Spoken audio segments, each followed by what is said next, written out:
Hello friends, आप सभी का स्वागत है मेरे इस यूट्यूब चैनल पे। मेरा नाम है अंकित कुमार और आज हम लोग आर्मी स्कूल के पीआरटी, टीजीटी और पीजीटी के प्रीवियस ईयर के क्वेश्चन देखने वाले हैं जो कि 2016 में हुआ था। और आज हम लोग मैथ और रीजनिंग के सारे क्वेश्चन कवर करेंगे और देखेंगे कि उसका लेवल क्या रहता है, किस किस टॉपिक से क्वेश्चन आते हैं। तो बने रहिए मेरे साथ और सब्सक्राइब कीजिए मेरा चैनल। चलते हैं अपने पहले क्वेश्चन की ओर। तो ये मेरा पहला क्वेश्चन है जो कि कोड और डिकोड से बना हुआ है। तो इसमें आपको हर एक लेटर के नंबर पता होने चाहिए कि किस नंबर पे कौन सा लेटर आता है। तो यहाँ पे देखिए, जो मेरा बी है और ये एफ है और ये आई है, ये एक एम है। तो सबसे पहले आपको इसका नंबर लिखना है। तो देखिए, इसका नंबर क्या है, 2 है, इसका नंबर 6 है, इसका नंबर 9 है और इसका नंबर 13 है। तो आप सबसे पहले नंबर लिखेंगे और ये नंबर पे देखिए, यहाँ पे 4 का गैप है, यहाँ पे 4 का गैप है। और क्या हम लॉजिक ढूंढ सकते हैं, देखिए यहाँ से यहाँ पे 3 का गैप है, ठीक है, ये लॉजिक हम लगा सकते हैं। अब हम चलते हैं अपने एच और एल की ओर। जो मेरा एच और एल है, यहाँ पे 4 का गैप है लेकिन यहाँ पे 3 का गैप होना चाहिए। तो यहाँ पर मैं 3 का गैप दिखा देता हूँ। तो ये 8 में आता है और ये 12 में आता है। तो 12 से 3 अगर जाएंगे तो 15 होना चाहिए और 15 में ओ आता है और ओ से अगर 4 का डिफरेंस लूँ तो यहाँ पे एस आता है जो कि 19 में है। तो ये आपको नंबर पता होनी चाहिए, यानी कि मेरा जो आंसर होगा वो ओ और एस होगा। ओ एस मेरा यहाँ पे तीसरा नंबर पे। तो आपकी सारे नंबर की लेटर, मतलब सारे लेटर की जो नंबर है वो न्यूमेरिकल वैल्यू आपको याद होनी चाहिए, ओरली याद होनी चाहिए, ये नहीं कि आप गिनने बैठ जाओ, ठीक है। चलते हैं अपने दूसरे क्वेश्चन की ओर। मेरा दूसरा क्वेश्चन भी कोड और डिकोड से है। यहाँ पे कॉन्कोर को लिखा गया है MNBRQTD। तो आप इसे कैसे, कौन सेम लॉजिक लगा के आपको स्टीमर का भी एक कोड फाइंड करना है। ये मेरा लॉजिक है। आप सबसे पहले लेटर है, जो लेटर 7 लेटर है उसको आप 3 पार्ट में डिवाइड कर दो, 3, 1 और 3 में। अब देखिए, जो सी है उससे ठीक पहले बी आता है, ओ से ठीक पहले एन आता है और एन से ठीक पहले एम आता है। क्यू के एक बाद आर इसमें प्लस है और यू के ठीक पहले टी आता है, ई के ठीक पहले डी आता है और आर के ठीक पहले क्यू आता है। तो आप सेम लॉजिक इसमें भी लगाओगे स्टीमर में और आप अपना कोड फाइंड करोगे, चौथा होगा मेरा आंसर। आपको सेम लॉजिक लगानी है और आपको इसे प्रैक्टिस करनी होगी, क्योंकि ये शुरुआत में बहुत ही टफ लगता है। प्रैक्टिस करने से ही आप एक लॉजिक को फाइंड कर पाओगे। चलते हैं अपने अगले क्वेश्चन की ओर। ये एक डायरेक्शन पे बेस्ड क्वेश्चन है और इसे आप कैसे सॉल्व करेंगे, आपको डायरेक्शन याद होनी चाहिए, आप इस पे कंफ्यूज नहीं हो सकते हो। ये मेरा डायरेक्शन है नॉर्थ, साउथ, ईस्ट, वेस्ट। ये आपको याद होनी चाहिए कि ऊपर हमारा नॉर्थ होता है, नीचे साउथ होता है, इधर ईस्ट, इधर ईस्ट, इधर वेस्ट। तो ये आपको डायरेक्शन याद होनी चाहिए। अब मैं बताता हूँ आप लेफ्ट और राइट पे कैसे कंफ्यूज नहीं होगे, क्योंकि लेफ्ट और राइट में आप हमेशा कंफ्यूज होते हो। ये अपना लेफ्ट हैंड लीजिए, ये मेरा राइट हैंड है, ये मेरा लेफ्ट हैंड है। तो ये जो वाइट वाला पार्ट है, ये आप अगर इधर मुड़िएगा तो ये राइट होगा और आप अगर इधर मुड़िएगा, ये अपोजिट वाला पार्ट, तो ये किधर होगा, लेफ्ट में होगा। अगर आपको लेफ्ट मुड़ना है तो आप हमेशा इधर मुड़िएगा। आप हमेशा लेफ्ट हैंड से राइट और लेफ्ट का पता लगा सकते हैं। ये आप 10 से 15 सेकेंड के अंदर ऐसे कोई भी क्वेश्चन हो आप सोल्व कर सकते हैं। तो Nikhil walk 30 meter toward east, ये कितना गया, 30 मीटर। फिर took a left turn and walk 20 meter, और ये लेफ्ट टर्न लिया और ये 20 मीटर टर्न किया। ही again took a left turn and walk 30 meter, ये फिर से लेफ्ट टर्न लिया और 30 मीटर गया, ठीक है। अब ये इसकी फाइनल पोजीशन है और ये इसकी स्टार्टिंग पोजीशन है। How far and in which direction is he from his starting point. तो स्टार्टिंग पॉइंट से ये कितना दूर है, हाउ फार, 20 मीटर दूर है। देखिए यहाँ पे 20 मीटर है तो ये वाला भी 20 मीटर होगा। और ये किस डायरेक्शन में है, इन विच डायरेक्शन, यहाँ पे ये नॉर्थ में। स्टार्टिंग पॉइंट से किस डायरेक्शन पे है, तो स्टार्टिंग पॉइंट से ये नॉर्थ के डायरेक्शन में है। आपका पहला आंसर हो जाएगा। तो इस तरीके से आप कुछ भी कंफ्यूजन नहीं पाओगे। आपको बस लेफ्ट और राइट का जो कॉन्सेप्ट है वो याद रखना है। ये इधर आएगा, इधर आओगे तो आपका राइट होगा, इधर जाओगे तो ये लेफ्ट होगा। आप 10 से 15 सेकेंड में ऐसे क्वेश्चन सॉल्व कर सकते हो। अब देखते हैं हम अपने दूसरे क्वेश्चन की ओर। What should be come in the place of, आपको क्वेश्चन मार्क का वैल्यू लगाना है, तो ये हम ऐसे सॉल्व करेंगे इसको, half into 3842 plus 15% of x 449। अब मैंने इसका हाफ करना है, इसका हाफ करना है, तो 38 का हाफ होता है 19 और 42 का हाफ होता है 21। इसे मैंने डायरेक्ट हाफ कर दिया, ठीक है। आपको भी ऐसे ही करना है। 15% को मैं ऐसे लिख सकता हूँ, परसेंट का न्यूमेरिकल वैल्यू 1/100 होता है, ये आपको याद रखनी है, ये आपको याद रखनी है, आप इस पे कंफ्यूज नहीं हो सकते हो। 2449। अब ये 1921 को मैं अगर इधर ले जाऊंगा तो ये माइनस हो जाएगा, तो यहाँ पे क्या बचेगा 15/100 और इधर 2449 19, सॉरी यहाँ मैं इसको इरेज कर देता हूँ,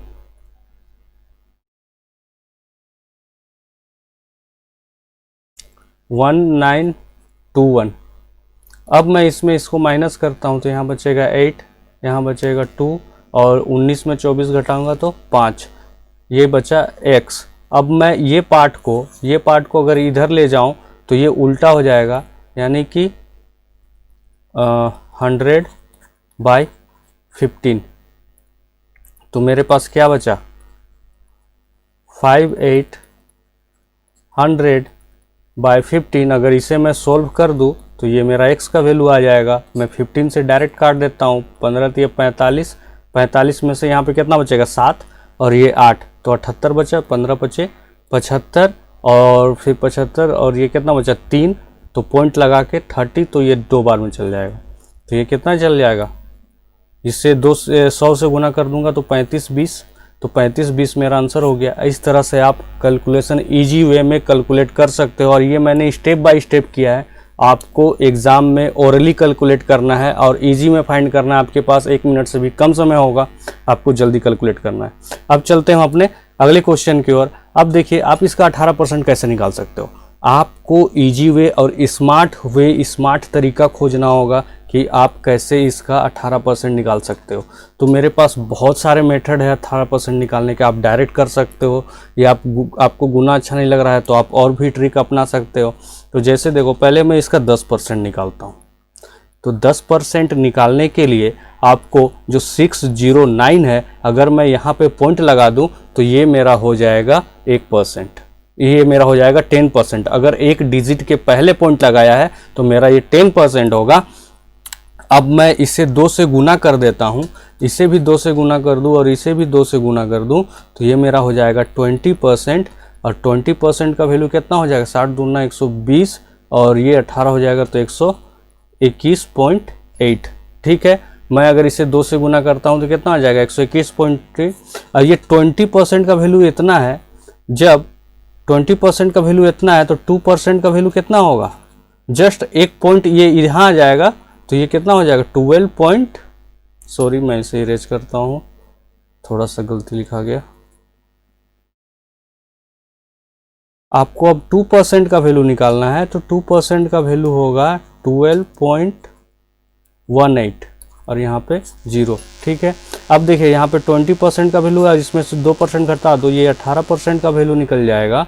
और इसमें से भी आप माइनस कर दो तो ये 18% का वैल्यू निकलेगा। तो 18% 0 में 8 घटाओ, 0 में 8 घटाओगे आप तो 10, यहाँ पे बचेगा 2, यहाँ पे बचेगा 7, 7 में 1 6, यहाँ पे 11 में 2 9 और ये 10। ठीक है, तो आपका जो 18% का वैल्यू आ गया, यानी कि इसका जो वैल्यू आया वो 109 + 6 2। ठीक है, आप ऐसे वे में आप 18% का वैल्यू निकालें। अब मैं इसका 27.5% निकालूंगा, जो कि पहले मैं इसका 10% निकालता हूँ। 10% 450 का अगर 10% निकालूँ तो यहाँ पे मैं पॉइंट बैठा दूंगा तो ये 10% आ जाएगा। अब मैं इसे 3 से गुना कर दूँ और इसे भी 3 से गुना कर दूँ तो ये बन जाएगा 30%। और 30% 45 दिया 135 हो जाएगा, तो ये 30% का वैल्यू होगा। अब मैं इसमें -2.5% कर दूँ तो ये कितना हो जाएगा, 27% हो जाएगा। और यहाँ भी हमको 2.5% माइनस करना होगा, तो 2.5% का वैल्यू कितना आएगा। सबसे पहले 10% का वैल्यू कितना है, 10% का वैल्यू है 45, मैंने अभी निकाला था। अब मैं इसे 4 से डिवाइड कर दूं तो 10 से अगर 4 को डिवाइड करूं तो 2.5% आता है। तो इसे भी मैं 4 से डिवाइड कर दूं तो कितना आएगा, 11.25। तो 11.25 और यहाँ पे मैं 0 कर दूं तो ये हुआ 2.5% का वैल्यू, ये हुआ 30% का वैल्यू। तो 30 में 2.5% घटाता हूँ तो 27.5% आएगा। तो ये 75 और यहाँ पे कितना बचेगा, 321, यानी कि 123.75, 123.75 ये मेरा वैल्यू आया। तो यहाँ पे देखिए 73332, तो 233 कौन है इसमें है, ये मेरा आंसर हो जाएगा। तो आपको इजी वे निकालना है कि आप कैसे परसेंटेज का वैल्यू इजी वे में फाइंड करेंगे। ठीक है, अब चलते हैं हम अपने अगले क्वेश्चन की ओर। ये मेरा क्वेश्चन है, तो सबसे पहले आप इसको ऐसे लिखेंगे 14 4, मैं इसे ऐसे लिखता हूँ 14 4 7 12 8। अब देखिए यहाँ पे माइनस मीन्स कितना है, माइनस मीन्स इनटू है, into means divide, divide means यहाँ पे नहीं दिया हुआ है, मिस प्रिंट है। चलिए हम चलते हैं अपने आगे, प्लस मीन्स माइनस। ठीक है, अब देखिए यहाँ पे एक ही साइन है जो छूटा हुआ है वो प्लस है, तो शायद यहाँ पे प्लस होता, अगर होता तो क्या होता, प्लस होता। तो यहाँ पे मैंने प्लस लगा दिया। अब देखिए बोडमास के नियम के हिसाब से सबसे पहले हम लोग डिवाइड करते हैं। तो सबसे पहले हम लोग यहाँ डिवाइड करेंगे तो ये 4/7 हो जाएगा। आपको पॉइंट में नहीं निकालना है, ऐसे नहीं कि आप 4 से इसको डिवाइड करके पॉइंट में निकाल दो, नहीं, आपको इसे बाय में लिख दीजिए और ये ऐसे हो जाएगा। अब देखिए 7 दूना 14, ये कट गया। अब ये इससे 4 दूना 8, 8 + 12, ये +8 और -8 कट गया, आपके पास कितना बचा, 12। तो 12 मेरा आंसर हो गया। ये बहुत ही ईजी है, आप इजी वे में कैलकुलेट करके इसका आंसर निकाल सकते हैं। अब चलते हैं हम अपने दूसरे क्वेश्चन की ओर। The sum of twice of a number, एक नंबर का 2 गुना, the sum of twice of a number, वो नंबर को हम x मान लेते हैं, यानी कि x का 2 गुना का सम, एंड थ्राइस ऑफ 42, एंड 3 गुना का 42 का 3 गुना 238 के बराबर है। तो सबसे पहले हमको इसमें x का वैल्यू निकालना होगा, तो मैं यहाँ x का वैल्यू निकालूंगा। तो x का वैल्यू यहाँ पे कितना आ जाएगा, 126, 32, 2x। अब ये इधर जाएगा तो ये माइनस हो जाएगा यहाँ पे, तो 233 माइनस 126, 112, 2x, x का वैल्यू कितना हो जाएगा, 56। ठीक है, जब 2x का वैल्यू 112 है तो x का वैल्यू 56 आ गया। अब यहाँ पे x का वैल्यू हमें पता चल गया कि वो 56 है। अब देखिए what will be the sum of thrice of that number, यानी कि 56 का 3 गुना, 56 का 3 गुना और ट्वाइस ऑफ 42, 42 का 2 गुना क्या होगा।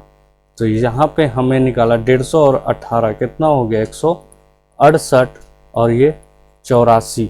अब देखिए यहाँ पे 8 और 4, 8 4 12, 12 का 2 आया। अब देखिए 2 सिर्फ इसी में है, जो यूनिट वैल्यू 2 है वो सिर्फ इसी में, तो यही इसका आंसर होगा। आपको इसमें ज़्यादा कैलकुलेट करने की ज़रूरत नहीं है, आप इसको जोड़ के देख लीजिए 252 आएगा, क्योंकि मेरा यूनिट वैल्यू है। 8 और 4 को जोड़ने में मुझे 2 मिलेगा और 2 का यूनिट वैल्यू सिर्फ यही है, तो आपका यही आंसर होगा। आपको स्मार्ट वर्क करना है, ना कि हार्ड वर्क करना है। आपके पास 1 मिनट से भी कम का समय होगा।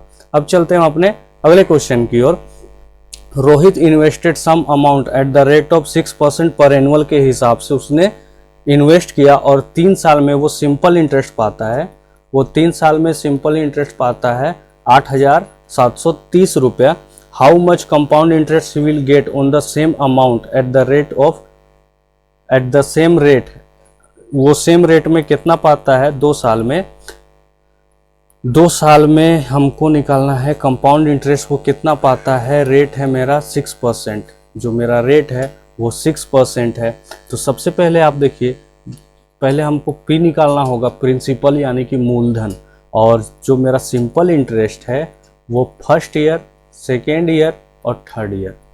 तो फर्स्ट ईयर हमने पाया 6%, सेकेंड ईयर में 6% और थर्ड ईयर में भी 6% पाया। तो जो मेरा टोटल हुआ वो 18% हुआ।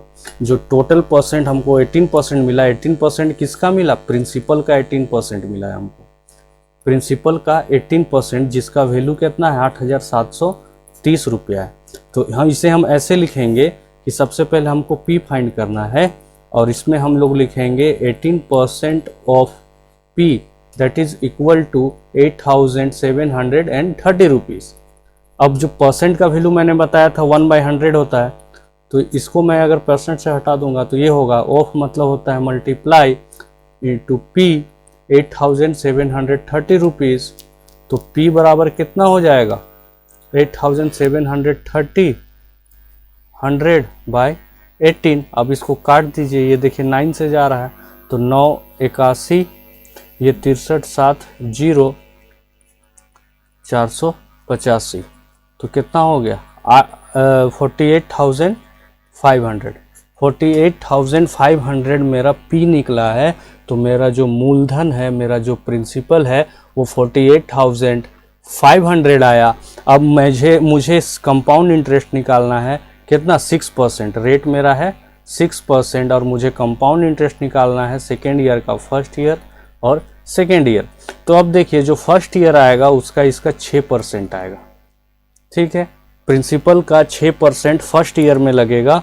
तो अभी मैं बताता हूँ कि अगर 48,500 है, तो अगर मैं 2 डिजिट पहले यहाँ पे पॉइंट लगा देता हूँ तो यहाँ मेरा 1% का वैल्यू होगा, यानी कि जो 485 है वो 1% होगा। अब मैं इसको 6 से मल्टीप्लाई करता हूँ, इसको भी 6 से मल्टीप्लाई करता हूँ, तो ये मेरा 6% बन जाएगा, ठीक है। अगर आप इसको 6 से मल्टीप्लाई करोगे तो क्या होगा? अब सबसे पहले देखते हैं हम इसको कैसे इजीली वे में इंटू कर सकते हैं। तो ये 485 किसके नज़दीक है? 500 के नज़दीक है। तो इसको आप 6 से करोगे तो 5 6 30 और ये 2 0, ठीक है, 3000 हो गया। और यहाँ पे ये कितना कम है? 15 कम है। तो 1 में 15 कम है तो 6 में कितना होगा? 90 होगा, ठीक है। तो 2910 रुपया आ गया। तो 2910 आप इसे डायरेक्ट भी कैलकुलेट कर सकते हो अगर आपकी कैलकुलेशन अच्छी है तो।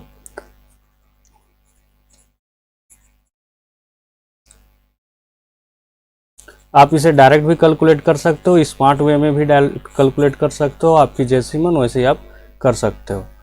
अब देखते हैं हम, ये मेरा 6% आया 2,910 रुपीज़। अब जो दूसरा ईयर है उसमें भी मुझे 6% लगेगा, और 6% का वैल्यू हम जानते हैं 2,910 रुपीज़। अब देखते हैं कि जो दूसरा साल होगा उसमें इंटरेस्ट का भी इंटरेस्ट लगता है, यही होता है कंपाउंड इंटरेस्ट का कॉन्सेप्ट। तो जो इंटरेस्ट है फर्स्ट साल में जो इंटरेस्ट लगा था उसका भी 6% लगेगा, सेकेंड साल में इसका भी 6% लगेगा।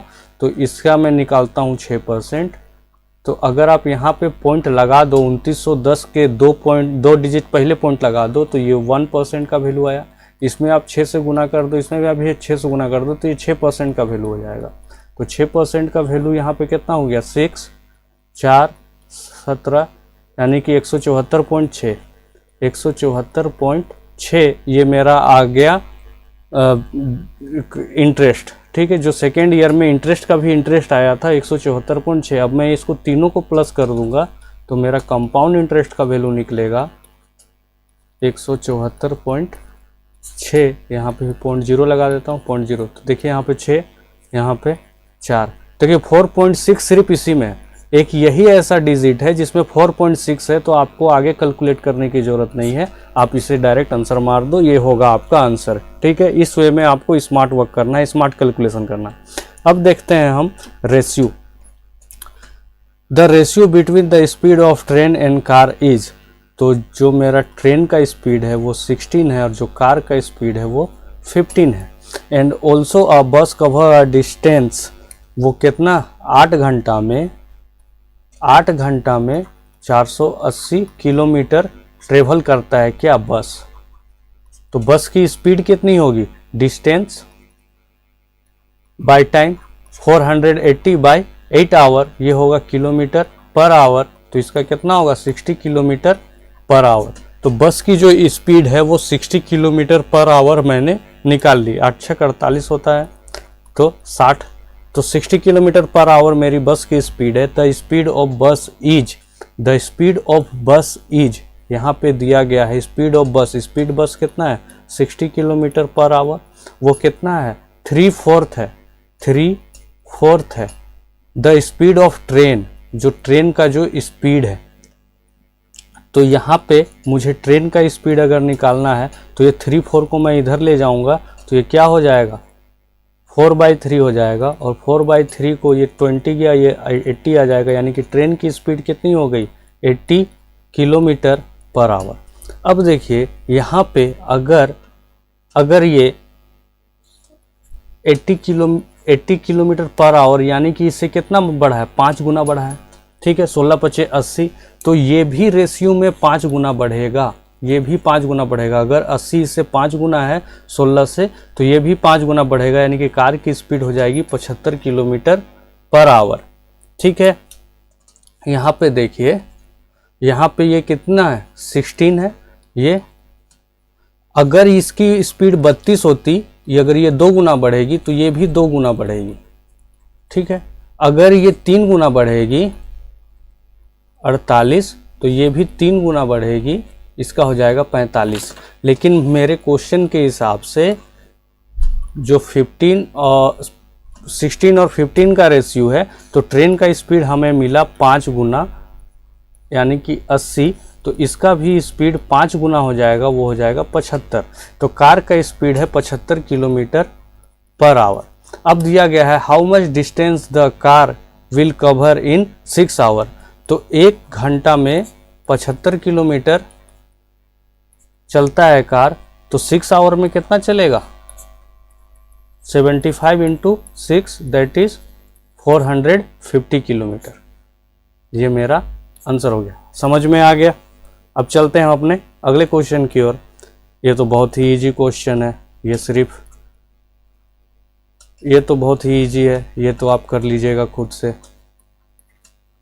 ठीक है, 29564028। कभी कभी इतने इजी क्वेश्चन आ जाते हैं और उसमें भी बहुत कोई कंफ्यूज हो जाते हैं। देखिए यहाँ पे यूनिट डिजिट बराबर है, लेकिन जो सेकेंड डिजिट है वो भी इसमें और इसमें बराबर है। तो आपको सिर्फ यूनिट डिजिट निकालने से काम नहीं बनेगा। तो यहाँ पे कितना आएगा? 4 आएगा, क्योंकि सब में 4 है। तो मैं जान रहा हूँ 8 6 14, हाथ में 1। यहाँ पे कितना आ जाएगा? 7 7 7 5 12 12 12 2 14। 14 में से मैंने 5 घटाया तो कितना बचा? 9। अब देखिए 9 4 इसी में है, 9 4 सिर्फ और सिर्फ इसी में है। तो ये मेरा यही आंसर हो जाएगा। आपको आगे कैलकुलेट करने की ज़रूरत नहीं है। अब चलते हैं अपने अगले क्वेश्चन की ओर। ये मेरा क्वेश्चन है, इसमें आप लोग बहुत सारे लोग कंफ्यूज हो जाते हैं। 64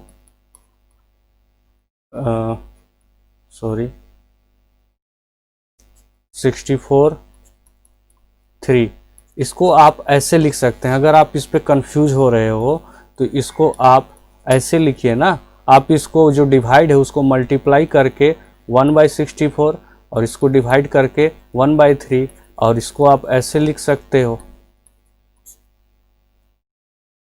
44 तो ये 64 एंड 3, तो ये क्या होगा? 13 3 39, ये 1 और ये 4 12।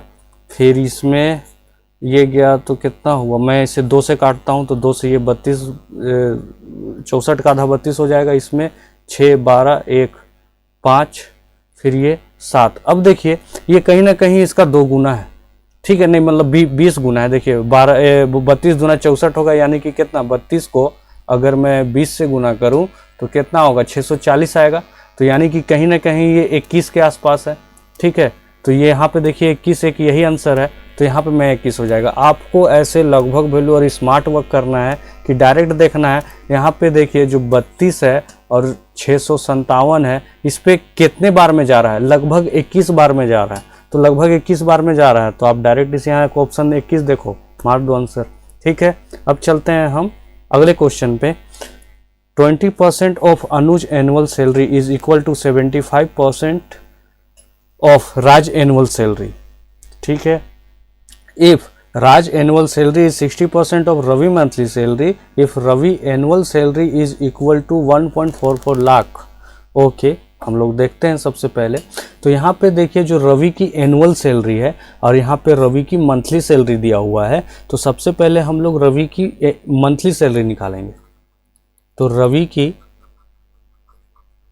मंथली सैलरी, रवि की जो मंथली सैलरी हो जाएगी वो कितना है, 1,44,000 है।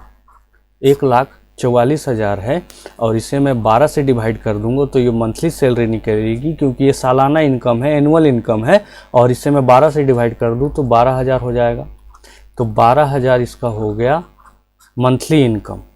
अब इसका 12,000 का 60% क्या है, राज की एनुअल सैलरी है। तो अब मैं निकालता हूँ राज की एनुअल सैलरी। राज की annual salary is equal to 60% of Ravi की मंथली सैलरी। तो रवि की मंथली सैलरी कितना है, 12,000 है। तो 12,000 का 60%, 12,000 का 60% आप निकालो तो 12 छक 72 आ रहा है, यानी कि 7,200। ये 7,200 60% निकल गया। आपको डायरेक्ट निकालना है ऐसे, आपको इतनी, आपके पास 1 मिनट से भी कम की समय रहती है तो आपको डायरेक्ट कैलकुलेट करना है। तो जो राज की एनुअल इनकम है वो इतनी आ गई। अब देखिए यहाँ पे लिखा गया है कि 20%, मैं यहाँ से लिखता हूँ 20%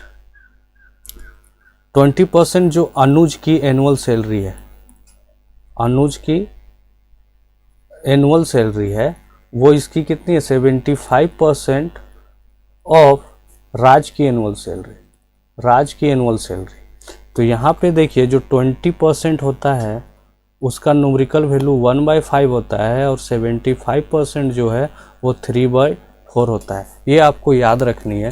तो इसे हम 20% को 1/5 भी लिख सकते हैं, अनुज की एनुअल सैलरी, और यहाँ पे 75 को हम 3/4 लिखेंगे। और राज की एनुअल सैलरी, तो राज की एनुअल सैलरी है 7,200। अब देखिए तो यहाँ पे जो अनुज की सैलरी हो जाएगी, अनुज की एनुअल सैलरी हो जाएगी 3/4 7,200 गुना 5। ठीक है, अब देखिए ये कितने बार में गया, 18 बार में गया, 1800। और ये 18 × 90, 9 × 27, तो कितना हो जाएगा, 27,000। तो 27,000 आपका आया अनुज की एनुअल इनकम। लेकिन यहाँ पे दी हुई है मंथली इनकम और ये गलत है, क्योंकि अगर मैं 27 को फिर 12 से डिवाइड करूँ तब ये इसका मंथली इनकम आएगा, और मंथली इनकम आएगा 2250, जो कि यहाँ पे 2250 ऑप्शन में ही नहीं है। तो ये आपका कौन सा होना चाहिए, ये आपकी जो मंथली नहीं होगा, यहाँ पे एनुअल होना चाहिए, एनुअल इनकम होना चाहिए, और मेरा बी आंसर हो जाएगा। ये मिस प्रिंटिंग होती है या पता नहीं, इतना बड़ा मिस्टेक कैसे कर सकता है क्वेश्चन, लेकिन मैंने करके देखा है ये गलत था और इसका आंसर 2250 आना चाहिए था, जो कि ऑप्शन में नहीं है। इसका मतलब यही है कि यहाँ पे अनुज का एनुअल सैलरी पूछा है और अनुज का एनुअल सैलरी 27,000 होगा। अब चलते हैं अपने लास्ट क्वेश्चन की ओर। ये मेरा लास्ट क्वेश्चन है।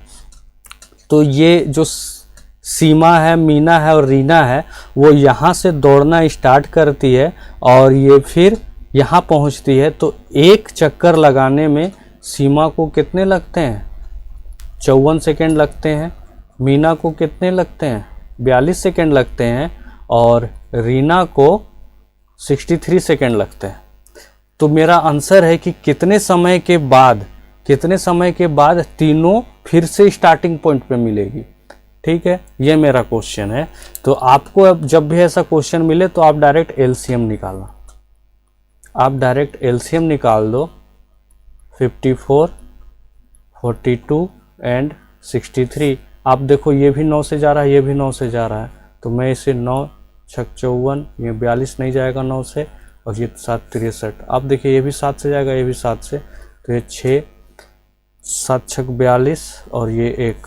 अब फिर ये 6 से जा रहा है, तो ये 1 1, और 1, तो मेरा जो एलसीएम आएगा 9 × 7 × 6, ये कितना गया 63 × 6, तो कितना हो जाएगा 18। रुके 1 मिनट, मैं इसे इरेज कर देता हूँ।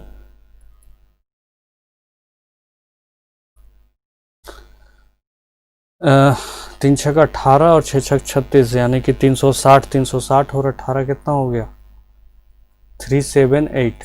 तो मेरा जो वैल्यू आया वो 378 आया, और 378 सेकेंड है। ठीक है, तो 378 जो सेकेंड आया है, 378 सेकेंड आया है, इसे मिनट में चेंज करने के लिए मुझे 60 से डिवाइड करना पड़ेगा। तो ये आएगा, तो ये मेरा कितना आएगा 6 मिनट 18 सेकेंड, 6 मिनट 18 सेकेंड। तो ये अब यहाँ पे लिखा गया है अप्रोक्सीमेटली, तो यहाँ पे 6 मिनट मेरा आंसर हो जाएगा। तो आज का क्लास आपको कैसा लगा? आप प्लीज़ मुझे फॉलो कीजिए, मेरा चैनल सब्सक्राइब कीजिए, और कल मैं इसके और भी क्वेश्चन लेके आऊँगा, कंप्यूटर का क्वेश्चन लेके आऊँगा, करंट अफेयर्स का भी क्वेश्चन में लेके आऊँगा। तो आप मेरे चैनल फॉलो कीजिए और सब्सक्राइब कीजिए। धन्यवाद।